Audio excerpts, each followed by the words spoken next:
Good morning, welcome to CATEX TV. My name is Frank Fortunato. Today is Friday, May 12, 2017. If you want to follow us on Twitter, please go to CATEX TV.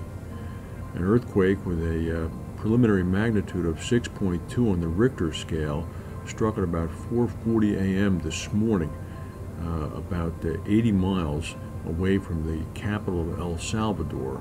The capital of El Salvador is San Salvador. It struck off the coast of El Salvador. There's been no reports yet of any damage or injuries. However, this is a fairly substantial quake.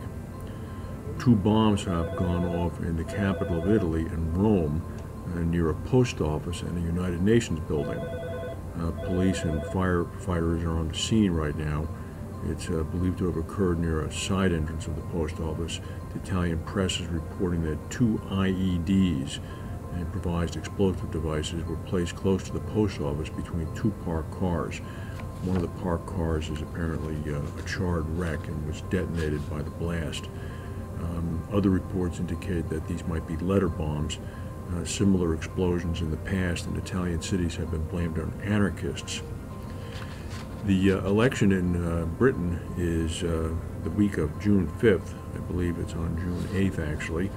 And it's been a little bit of a quiet affair because both Jeremy Corbyn, the Labour leader, and the Prime Minister representing the Conservatives, Theresa May, agree on the main point, which is the Brexit. However, it seems as if Mr. Corbyn might be finding his voice on another issue, and that's the military security of the United Kingdom. He accused Theresa May of pandering to a, quote, erratic U.S. administration, as defense and security takes center stage in the UK election campaign.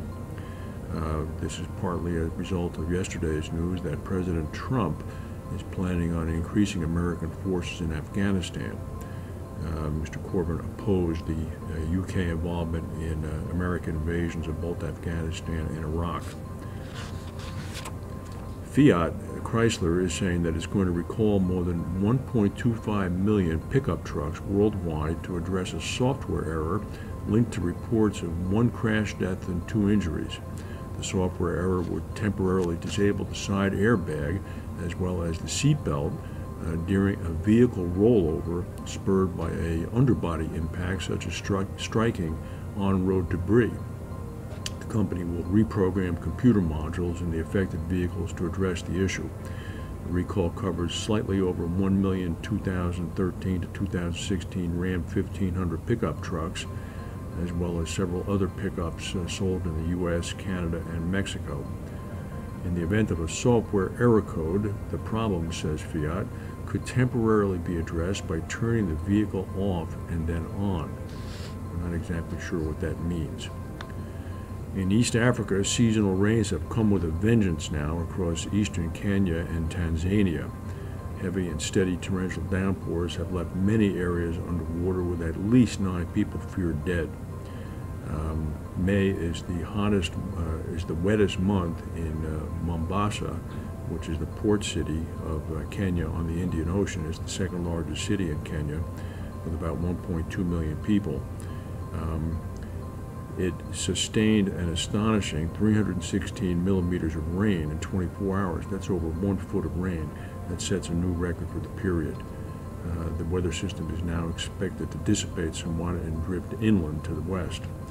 One thing of note here is that the Mamba Village Crocodile Farm, located about 6 miles from Mombasa Island, is home to Africa's largest crocodile farm with over 10,000 of the animals.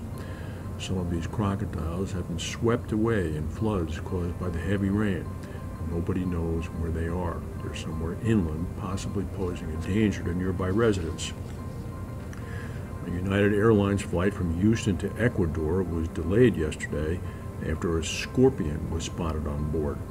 Flight 1035 returned to the gate at the Houston George Bush International Airport after a scorpion, quote, reportedly emerged from a customer's clothing. Paramedics examined the man and determined that he hadn't been stung. It's unclear exactly what had occurred. United said it found a new plane for the flight, and all passengers were given a meal voucher for the inconvenience. The flight was delayed for about 3 hours and then took off. Another man was stung by a scorpion on a United flight from Houston to Calgary, Alberta last month.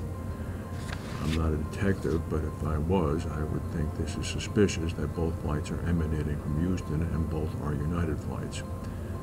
That's the news for today. If we have any breaking news, we'll come back and tell you. Thank you for watching. Have a good weekend, and we'll see you Monday.